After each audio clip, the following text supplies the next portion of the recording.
Hello and welcome to this lecture on setting up or starting to set up our attributes node.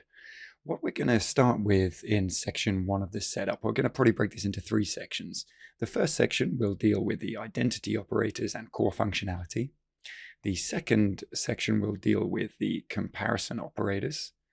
That's kind of essentially making a condition node within Maya to deal with that functionality.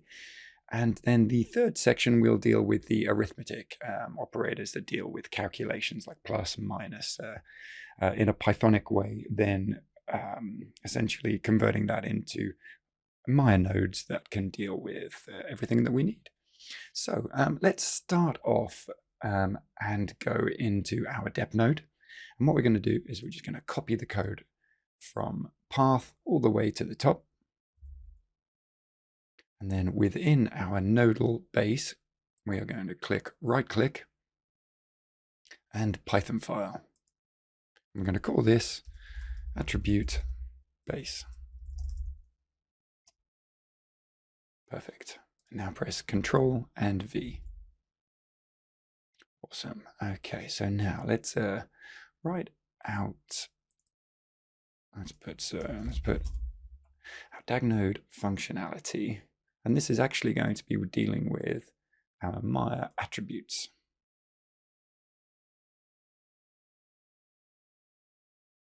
Perfect. And all we need to import for this at the moment is Maya commands as M with the namespace M and path. Okay, so what we're going to be using for this is 2 classes. So we're going to call the classes attributes and attribute. So let's go ahead and just create 2 classes with that name with an initiate functionality.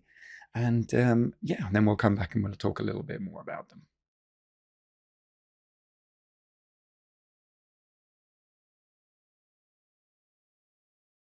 Great. Okay. So what we're dealing with here is 2 class attributes that are going to essentially simplify the way that we deal with Maya attributes and create a more Pythonic way of doing that. We'll give some examples as we go through. But essentially, the attributes class, it kind of serves as a stop point and a way to access our attributes functionality, which we'll talk about how we're doing that in a little bit. And then the attribute itself holds pretty much all the functionality that we need for a specific attribute. So attributes will be our access point, and attribute will be the access point for an individual attr. So we're going to essentially pass the node that we're dealing with here. And then below, we will, once we've gathered the attribute, pass that through. And I'll apologize now, I'm starting to lose my voice a little bit. It has been a long week, and obviously doing this in the evenings has taken its toll a little bit on me. But I will try to still be understandable, best I can be. Now, let's go ahead and create a few other, actually, let's go and create a few sections just to help the understanding maybe of where we are at the moment. Let's go to our initiate, and this is the initiate that is located within the nodal folder. So if we just minimize and reopen the nodal folder, you'll see we have our init. So double click on that, and you see we're simplifying the access point for our DAG node. Now let's copy that, and then we're going to go attribute base, and then attribute and attributes. We'll put both of them in.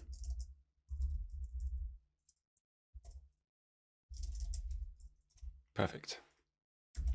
So again, another way of giving us a nice quick bit of access to these base classes for us. Now let's open up nodal base and attribute base again. Or actually, sorry, let's go back into the dep node. And now let's import into the dep node our attribute class, because we're going to actually need to access this.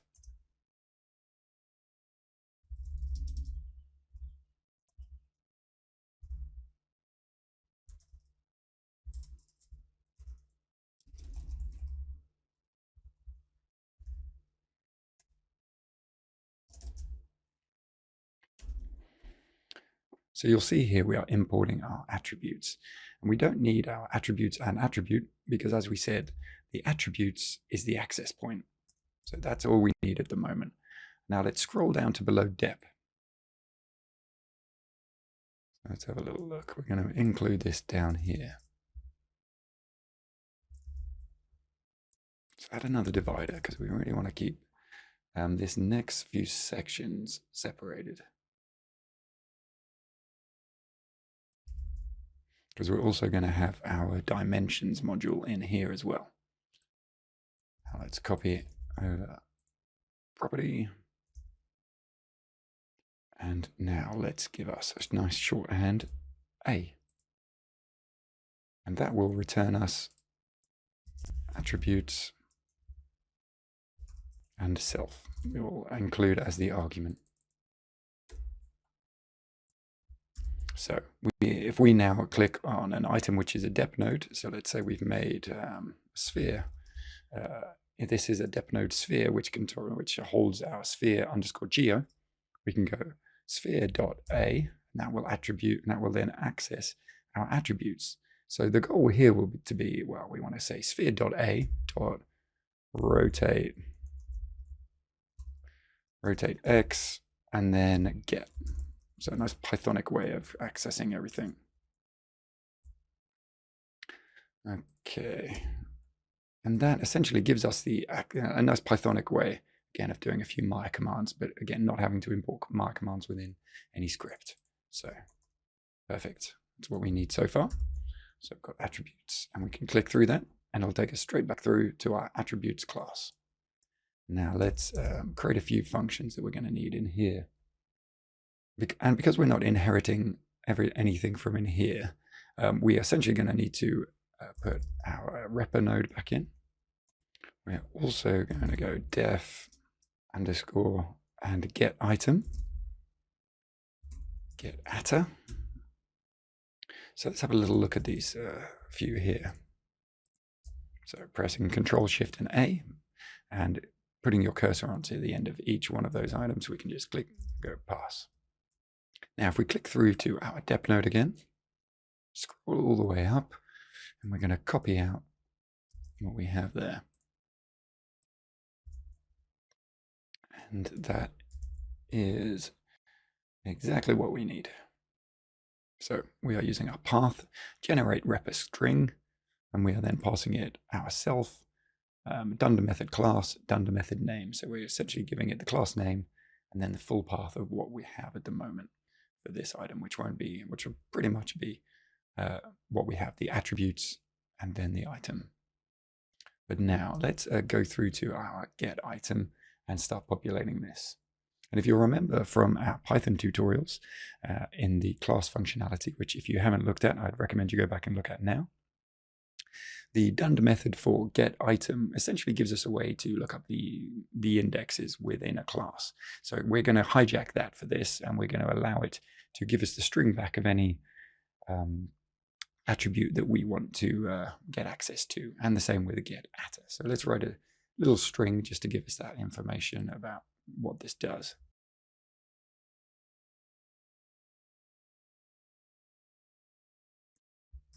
Okay, perfect. So you'll see that what this does for us is it essentially takes an item index. So you'd normally maybe pass an integer into this kind of thing, but we're going to hijack it and use it for strings, so that if we type within our Python dep or dag node cube.a, we will be able to now access the index of this attributes class, allowing us then to pass back functionality from the attribute subclass. Okay, so let's write in the functionality here.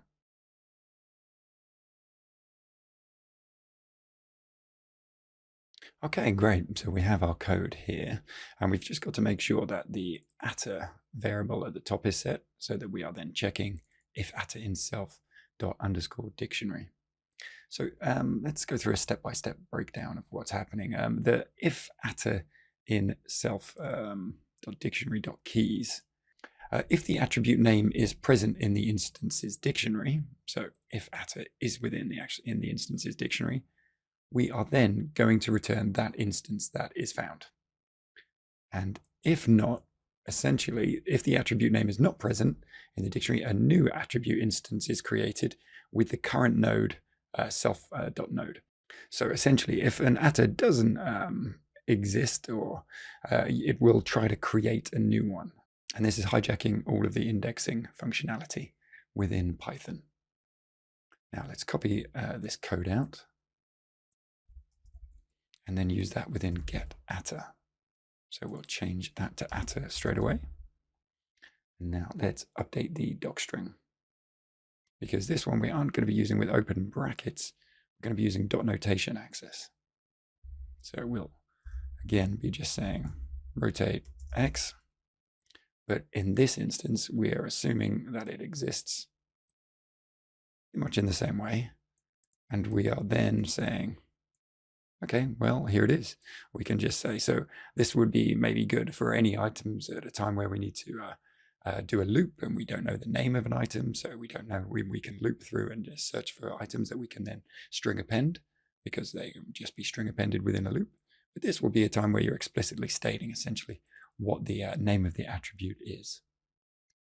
So let's within get out of it, let's have a quick look. And essentially we are doing pretty much the same thing here.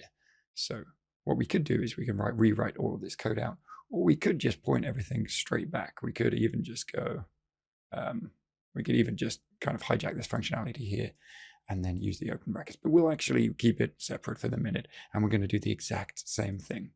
Okay, we're going to check if atta is within our self-dunder method dictionary and within the keys. And if it is, we're going to return that instance. Okay. Oh, actually, I realize I've just made a mistake. Okay, we're returning not keys, we're actually returning open brackets atta. We want to access the atta item within the keys. Okay, and let's copy that down. And there we go, that's perfect. Okay, so now we have our Pythonic way of accessing our attributes, which is then sending both the node name and the attribute through to our attribute class, which will then start doing all the set, get, connect, disconnect, fun functionality with essentially. But let's do a few more bits. Let's create another few little functions down here. There are list, which will take some keywords. And then we're going to copy that.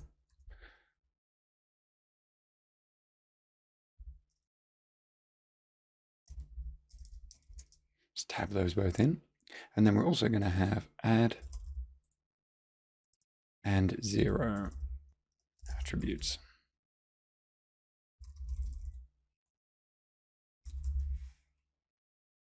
Okay, let's click through here. Put in parse for the moment. And we will copy out our docstring. I'll just copy that out for each actually.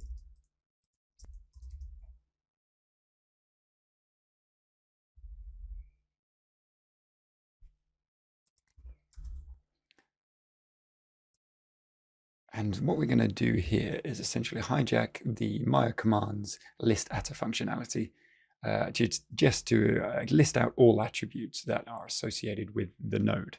Just because maybe we're going through and we want to see what settable attributes we have, or what attributes have been added previously. We can essentially get a list of all of the attributes. So again, this is dealing with all attributes, not one attribute. So we're going to quickly put that in here.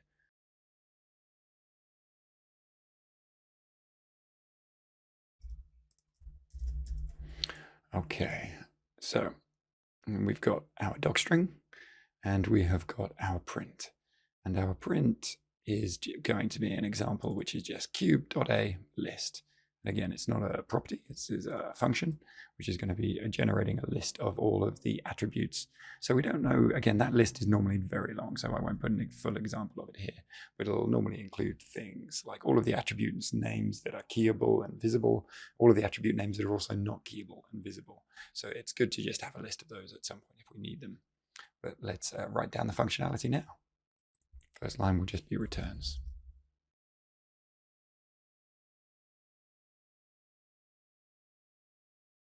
Sorry, I've just noticed another issue. So we also need to make sure that we remove the keys a bit away. Here we go.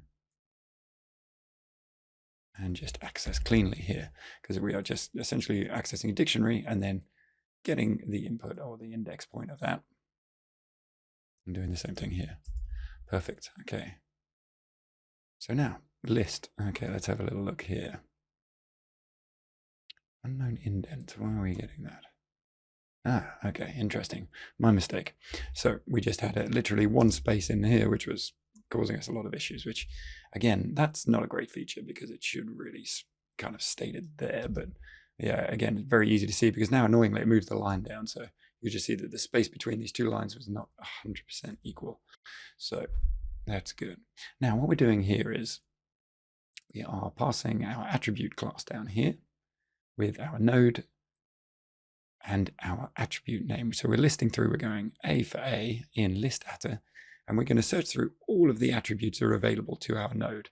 And we're going to cycle through each one of those attributes, and we're going to pass it through into our attribute node. So for example, our attribute node will take cube, and it'll take rotate X. So this is what we're passing through here. So A is the attribute that has been gathered from list attr. And cube is essentially going to be the self.node that we have passed through to this attributes class. And we're going to pass back everything as an attribute, as we said within the previous module. Whenever we return an item, if we're dealing within an attributes module, within a class-based attributes module, we want to return everything as a class-based item. So there we go, that's done there. And now we are going to look at the functionality to add an item. So let's write out the doc string, and then I'll go into a bit more detail after. Okay, perfect. So we are literally going to here use the functionality from Maya commands, the add attr functionality, to add an attribute to the current node. So this is where we're assuming we want to add a new attribute, an integer or a float attribute that has a specific name. And then that's what we're going to be working with. What we want to be able to do is actually add that to any object that we have. And obviously we don't know what the Maya or Python won't know what the object is yet. So first, we're going to have to add that at the base level, which would just then essentially be an example. Let's add an example here.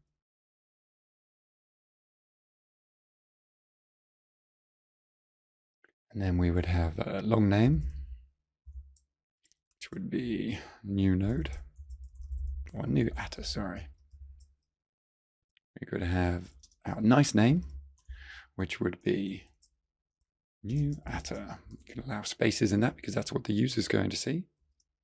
The type, what are we looking at? We're doing attribute type, aren't we? So we got attribute type, or AT. Could be, we'll go with float.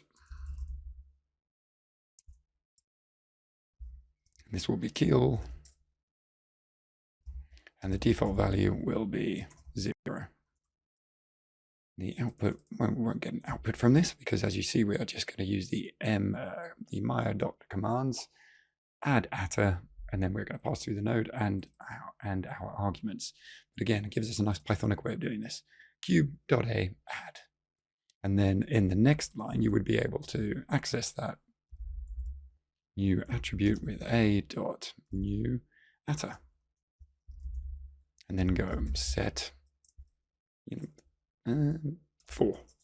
Or you would be able to disconnect or connect and then put the name of the other attr. So you could go sphere.a.rotatex. Cube. Okay, so again, it gives us a nice little example of how Pythonically we can start making things a little bit more readable. And then again, increasing our functionality. Which again, even with here, we could even just do this, which would Again, gives us another Python operator, which is very useful and powerful for us. Okay, perfect. So we have our args and we have our example. Perfect. Now, zeroing out attributes, let's go through and write down this.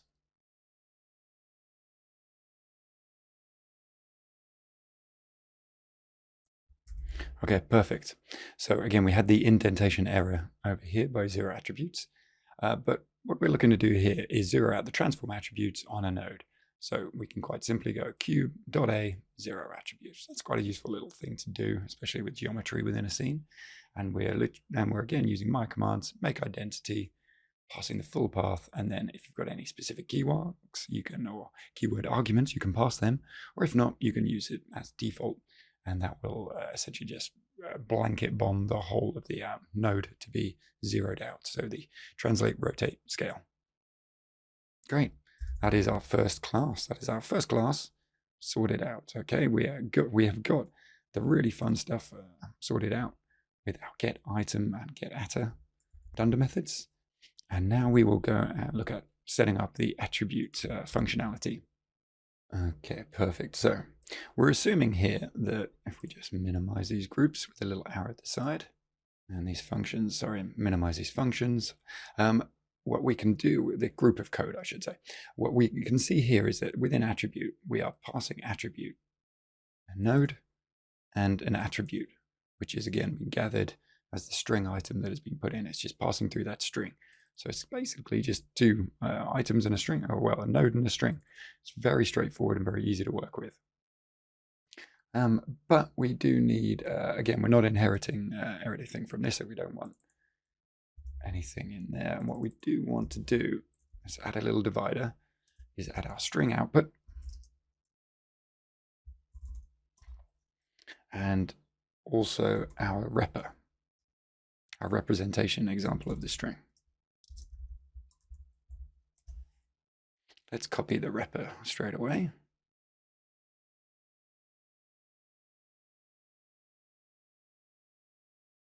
Okay, perfect. Now, if we don't have a full path of our object, which we're going to set the full path shortly, we will return invalid object.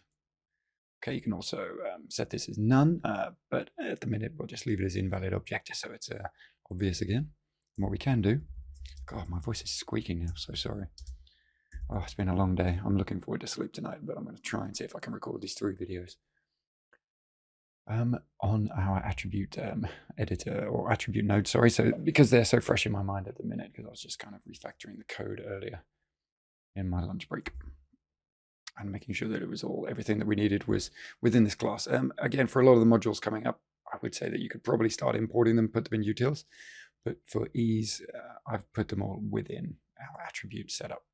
But again, that doesn't mean that you have to do it that way. I'd say that maybe write out how I'm writing it out, so we're essentially aligning as we go through the tutorials, but then I'd say refactor your code afterwards and split everything out to make it a little bit easier to read, and you can use functionality again outside of these classes. So we've got our repr example as well, the representation of the class there, but we've also got our full path. That's perfect. And now we're going to look at the functionality which we looked at briefly a moment ago, and that is the left shift and right shift functionality, which you might remember from our Python tutorials.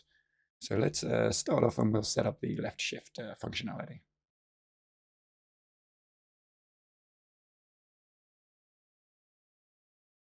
Okay, we have our left shift method now, and we're going to copy this across to make our right shift. But you'll see as above, and we're not actually returning anything, so that's not useful. But what you'll see is we are connecting from the right item over to the left here, from the last item to the first. Okay, this is a nice way. We're assuming again that you're passing an attr for these items, an attribute attr, or an attribute node. If you're not passing an attribute node, then this will just error out for you and tell you that you can't do that, because obviously a string item cannot be plugged in a Pythonic way. So yeah, it probably will be a simple error to work with. But let's do our right shift next. It's just to simply change the L to right, and then we'll change from the first item to the last. Oh my lord, my computer is slowing. It is struggling with this recording. Okay. And then we will just change the arrows. And then we will go self with atta. And you'll see in our example, essentially what we have, and you'll see here in our example, what we have here is the connection from the left to the right. So we are going to plug in a node, or I should say node 1 really, shouldn't I? Here.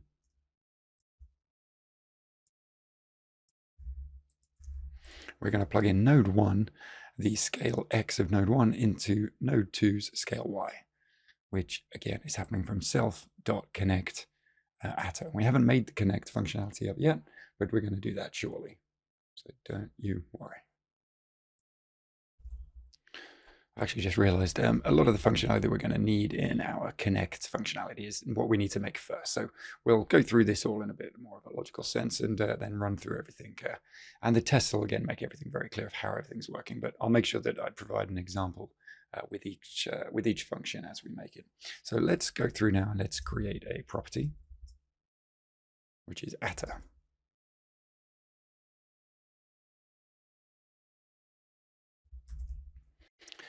Okay, perfect. So let's have a little look here what we're doing. We are going to essentially just pass here the output of the atta name that was passed. So if it was rotate x, it would pass back rotate x. That's what the attribute will setup will do. Sorry, atta. Add attribute next. There we go. Let's copy that down. And let's literally just do what we just showed. Put in attribute. And copy that over. Because again, we are going to put that output down. And this is what we're going to return, this underscore, which is being set in the initiate, which is equal to the string that is being passed. So that is all a nice, useful bit of information for us to work with going forward. Okay, now our next property we are going to do is path.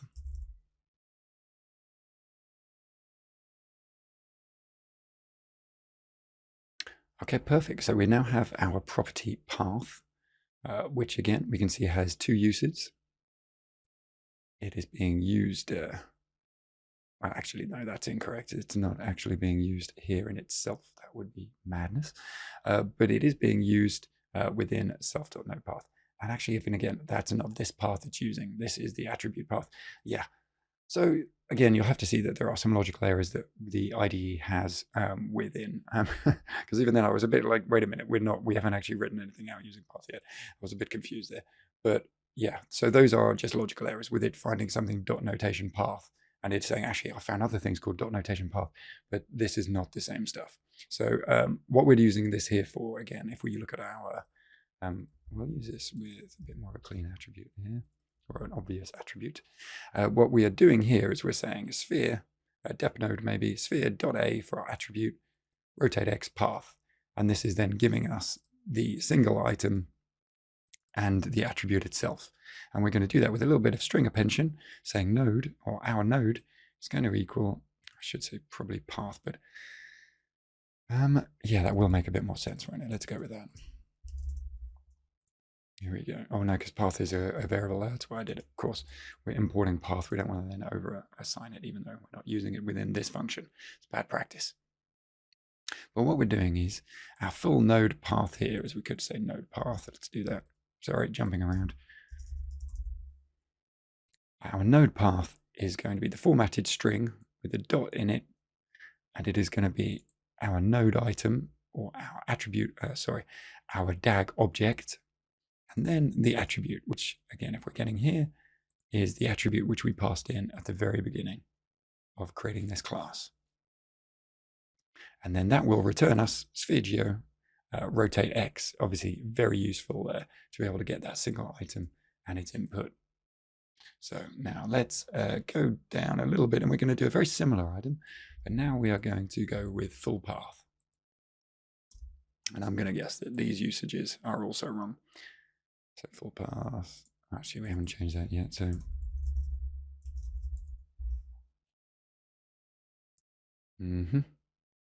And we do have one, which is correct. But yeah, that's not this. Okay. And now let us update our docstring as well.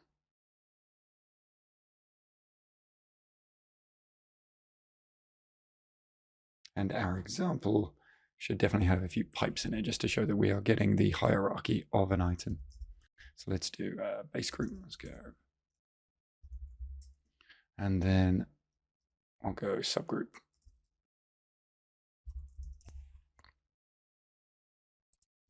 Press Control S if you haven't for a while. And essentially what we're showing here is that we are getting the full path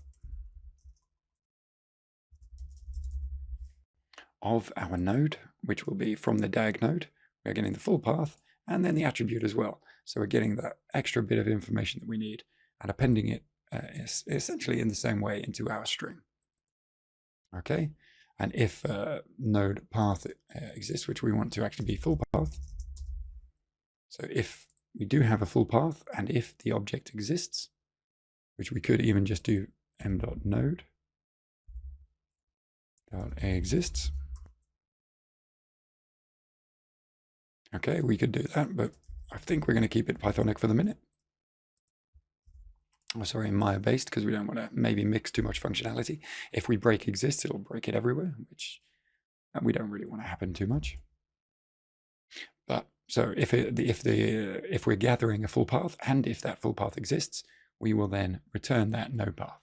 Perfect. Now we are going to get our attribute exists functionality.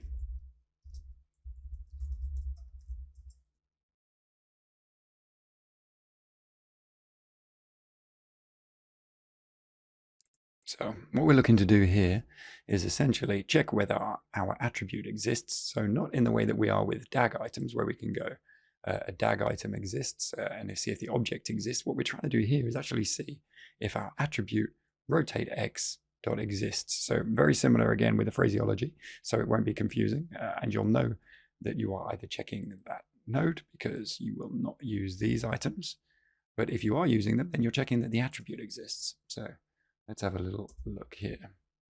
What we can do is if self.fullPath, check that attribute, and if that attribute exists and is returning us something, then we can say true, else false. And you'll notice I'm not putting false here, or sorry, I'm not putting else here because we don't really need to put else, because if this is true, we will get that return back, we'll get the string back from full path. So we can just return true. So we can put an else there, but it's kind of pointless because the only other option is then false. So that's all we really need there. Great. Now let's add back in. Another divider.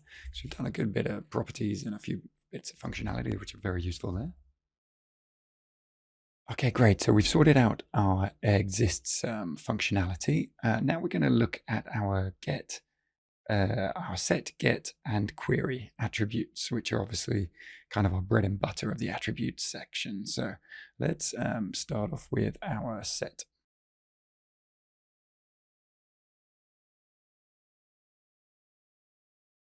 Okay, perfect. So we haven't done any doc strings yet, but let's just quickly go through what they do. And again, we're accessing the Maya commands module, but we're putting it to within our class. So we're going to make everything a little bit easier to work with. And we've got our set, so we can just do attribute and rotate x dot set. So we can use our dot notation dot get, which will just get us the information. But we can also then use any other default Maya commands we need to, if we have to. And then we're going to again shorten attribute query because we're already within our attribute class down to query. And again, does everything we need to. All we have to do now is put in the commands rather than again fill out the information that you're in. So it makes now more of an object-oriented way to access the information we need. Okay, let's set out our docstring. And as we said, we are setting out our attribute using functionality from Maya commands. And here's an example. So we can do sphere.a.rotatex.set1. Nice and simple. Let's do our docs for our get. Perfect. And we'll see here the Python example is sphere.a.rotatex.get. And essentially we don't need to fill that in now. So I'll just copy that over. And this will just give you whatever the value of rotate x is on our DAG object. And now within our query,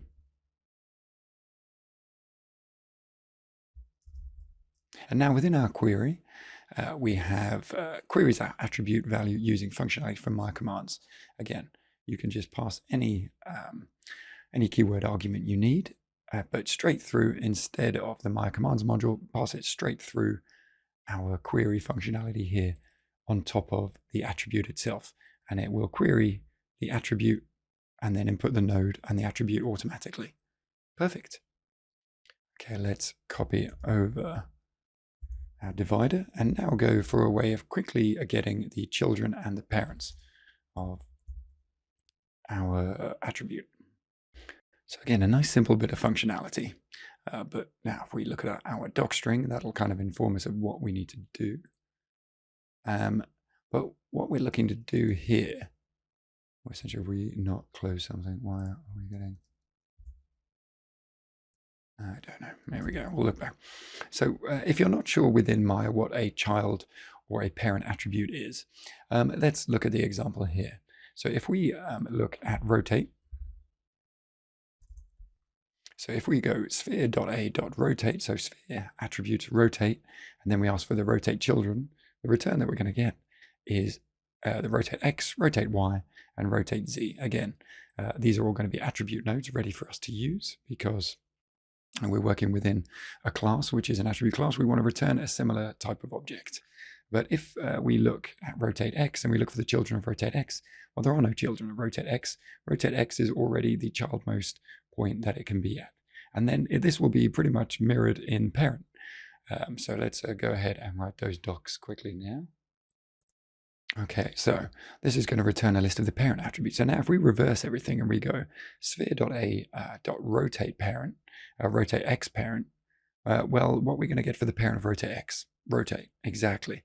But now if we look for the parent of rotate, we get an empty list because obviously rotate has no parent. It is the parent item. So that is a quick introduction to those if you're unsure of them. But now let's quickly go in and fill out the functionality for children. Okay, brilliant. So now what we're looking at here is we're going to return essentially each one of the children's or the children attributes that we find. We're going to cycle through those. We're saying we're using our query command up above, our query attribute, and we are going to list the children. And we're going to cycle through all of those and add them to this list. And obviously if children are found, none will be added. And if none are, and annoyingly, we will get a none type returned if none are found within query attribute. So what we're doing is we're saying or, so either we're going to get none or an empty list, because you can't cycle through a none, but you can cycle through an empty list. If there's nothing in it, it will just return an empty list. Perfect. So that'll give us all the children of any parent attributes that we find. Now let's do the opposite. Okay, perfect. So essentially we can only get one item from a parent. We can't get a list. So we're going to quickly list that item and say, well, if there is anything provided back, if we do get a list with content, we are going to provide that back with saying stuff.node and get the first item that is within that list, because that will be the parent item. Essentially, query attribute will provide us a list, but we don't need a list because it's only going to be one parent. Okay, perfect. We've got our children and parent attributes. Now let's go to creating some more properties. We want to get the outputs, the input connections, and then lastly, we essentially want to be able to connect and disconnect our attribute. Okay, great. So we've got a little function down here now that returns all the outputs of an attribute.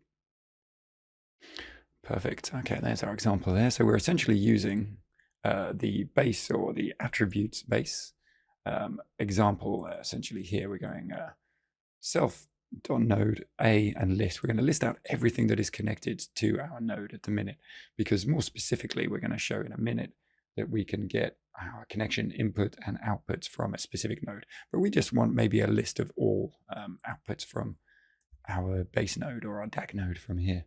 But let's create another couple Oh, no, not what you did there. Press the wrong button. We are going to create a couple of other properties here, and one will be called connection inputs, or we'll call that connection input because you can only have a singular.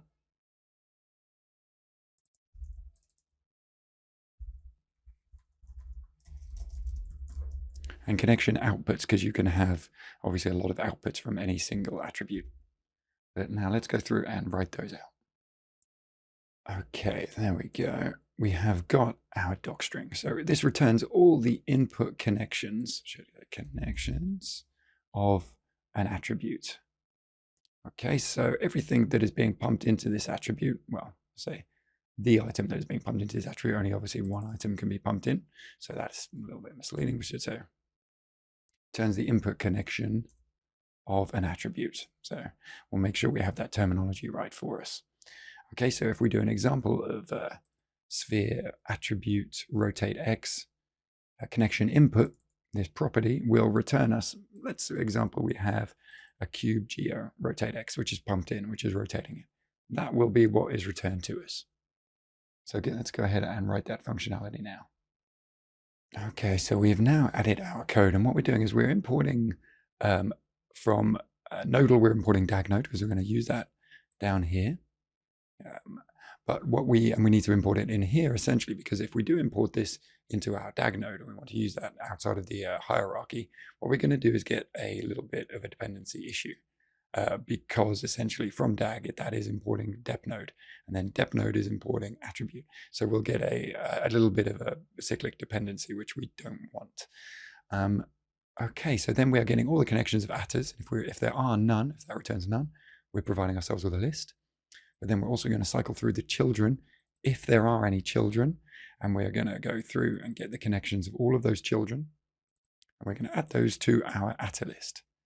Now, we're going to say, well, inputs. Okay, well, if there are attrs, what we're going to go through is cycle through all of those attributes, and we're going to create them and put them and make them into attribute objects to return to the user so that they are useful.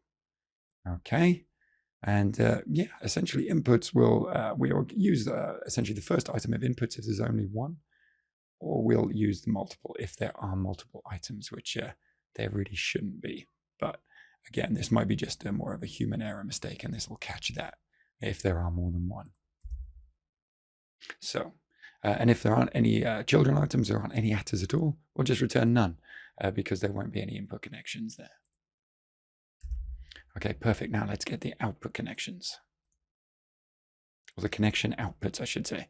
And again, we're putting connection at the beginning because it's the common word. It's the word which will be used. So you can either have connection input or connection outputs. We don't want to have outputs or connection because they don't start with the same word. We want to make sure there's common phraseology between these, which makes everything easier to remember. Sorry, my voice is getting worse. But okay, so we have filled in our docstring, and this returns all of the output connections. Done that again, of an output. Okay, so if we get cube a rotate x connection output, what we want to do is get a list of all the items that we are outputting to. So there could be a lot more essentially going on through that. We'll just kind of do that to signify that there might be a lot more. 3 dots generally in the English language signifies a continuation, and etc. Just, you know, is from the Latin, etc. I don't know Latin. I wish I did, but I'm sure it's Latin. So, okay, great. Let's copy out the code for this. Again, we're going to import our DagNode and then start gathering all of the connections. Okay, so we've got our connection, our list connections. Got our DagNode, which is obviously then here to make sure that we pass back the attribute node nice and cleanly, which we are then splitting into attrs. But here we go. Let's start at the beginning. We're gathering all the connections. Okay. We are going through and we are saying, okay, well, if there are connections, then we'll use those. If not, then else. So what we can do is, as above, instead of using this kind of one line, we can go, well, connections. We'll just change this to attrs and say, or list if there's none returned. Let's do that. Let's save ourselves a line. And now we're going to say, well, for the output connections as well, if there's a child for that output connections, we're actually also going to cycle through those and then check that there are output connections, because if we're checking rotate, we actually want to check rotate X, rotate Y, rotate Z, check that those are going into anything. So if there are children, we're going to gather a list of those attrs, and then we're going to provide those list of nodes back to the user. Okay, and again, create attribute nodes out of them, and that'll make it much easier for us to work with those in the future. Brilliant. Now we've got our last three items. Obviously, nice and simple, essentially. And the delete, we're just going to essentially use the functionality as it already stands within Maya. So we're going to use Maya commands, delete attr, and then we are just going to say self.fullPath. Because we already have the full path with the attribute attached, so we might as well just use that. And let's go ahead and add our docstring. So just using the functionality as we see here, we have got our docstring that now says removes and deletes the attribute, which, yeah, like I said, we could just say delete, but you know. And then we have an example. So we'll just be typing in cube, our attribute, geoviz, for example. Maybe we have an attribute called geoviz, and delete. And it's a function, so we're going to always have open parentheses there. Perfect. Simple as that. Okay, let's minimize that. Now let's go to connect. And here is our docstring for connect. So this connects this attribute to the item passed. So for example, sphere.attribute.rotatex connect. Okay. And if we just cycle up a little bit within our script, where are we? Here we go. We'll see we're using connect up here. So we can use our attribute class to connect to another string or another attribute item, and vice versa. Generally, we're assuming now we're in self, so we are in an attribute, so we can just pass through a string or anything. We could even give another example there.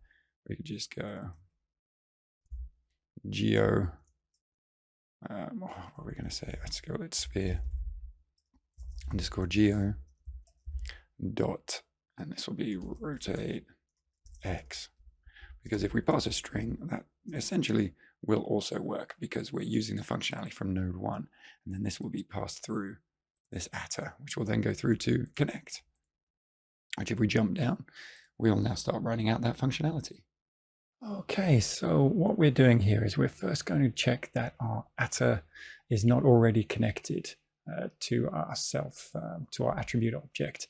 And then what we're going to do is we're going to look to check whether with our first query that we do not have any children, or sorry, we do have children. It's not none, so it's a parent attribute. Because essentially in part 1 of this if statement, we are saying, well, if it's a parent attribute like rotate, then it cannot be connected into a child attribute like rotate X, because we don't know which attribute of the parent to connect. So we'd have essentially XYZ of a parent, and then we just have the X. So we wouldn't know how to calculate this. So we're asking for it essentially to be handled on the user side, and for that to be done there, because it'll make it much more simple for us then to provide back the error that the driven value of these might be a parent. Oh, actually, sorry, that should say driver. So the driving item of this, but we'll change that in a moment. Essentially, then what we're doing is we're moving on to say, well, the driving attrs and the driven attrs. Well, we want to look at these and say, let's get a list so we can plug each one of these children attributes into each other. But for example, we might have 2 parent attributes. So we get the list of those children, and then we essentially pass them into each other. But for example, the catch for this is that if they're both children attributes, we'll put them into a list by themselves anyway. And for example, if there are 2 attributes that are locked, what we might actually do is just be able to plug into 2. So we'll obviously then stop the loop at the least of the attribute lists, because a loop will only occur essentially for the shortest item length list within the loop. Sorry if that's a little bit confusing, but it's a little bit of a catch and a way of kind of essentially plugging in a child to multiple attributes of a parent attribute, and making it so that we can just cycle through all of those. Because let's say if we plug rotate X into another object's rotate, we want to be able to maybe plug rotate X into rotate X, Y, and Z of all of those attributes. Or, for example, probably scale would be a better one to use. So if we scale one item's x, we want to scale x, y, and z of another item. And that is why we're essentially using two lists to cycle through them so that we can use it in that way. And if we do get an error, then we will return back the error. But if it's just a simple runtime error or attribute error, which means the attribute is locked or not allowed, we'll just try to force the connection. Now let's have a little look at our disconnect functionality. Okay, with our docstring here, we're saying disconnects this attribute to a past item. And the example is cube.attribute.rotatex and then disconnect. This will force disconnect any attributes that are plugged into here, which will be really useful when you're setting up structures that you can disconnect items if need be. Let's actually minimize that, keep it hidden. Okay, perfect. So we have our disconnect functionality here. So pause and copy this down. But let's see what we're doing again. All attr. So if we pass through rotate, then we're going to get all the children of rotate, and we're going to pass that as all attrs. But that's only if there are children, and if not, we just pass through self. So now we're going to go through all of the attrs. This list attrs either takes a list, essentially a list or a singular item. So we can pass through all the children attrs, or just self, and this will give us all of the connections. And if there are no connections, we will just return none. But let's say there are children. Okay, let's quickly skip through. Let's say there are no children. We're just doing a rotate x. Okay, we'll skip through. We'll go past self.children. And all we're going to do is essentially, from all the attrs that are connected in connections, we're going to cycle through them and say that if that attr is connected, we are going to disconnect that attr.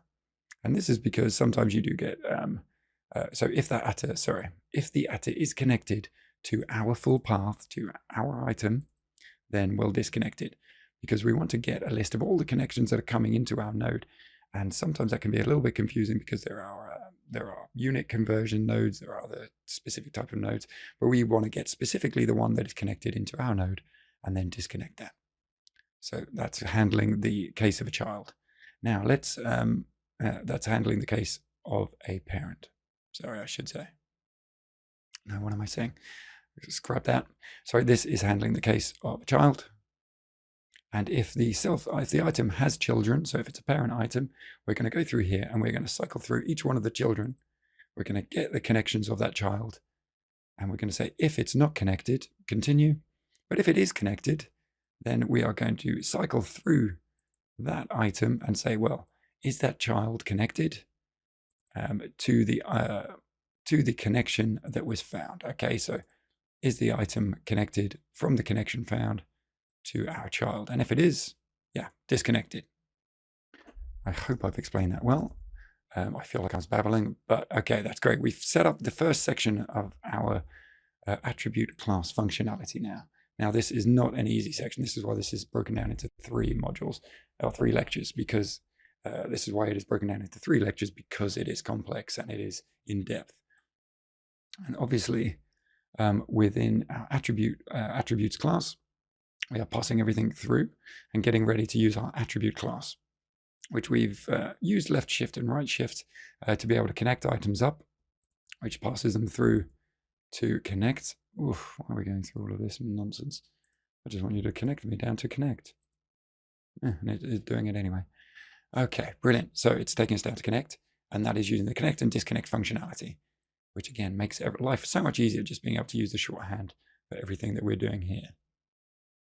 And then we can get attribute, path, full path, and exists, set, get, query, and children and parent. The outputs, the input connections, the connection inputs, connection outputs, and everything that we need. Okay, great. And in the next lecture, we will be talking a lot more about the operators. So we are going to look at setting up our condition node and the operators that we will need then to work with that functionality. So I look forward to talking to you in the next lecture, and we will speak then.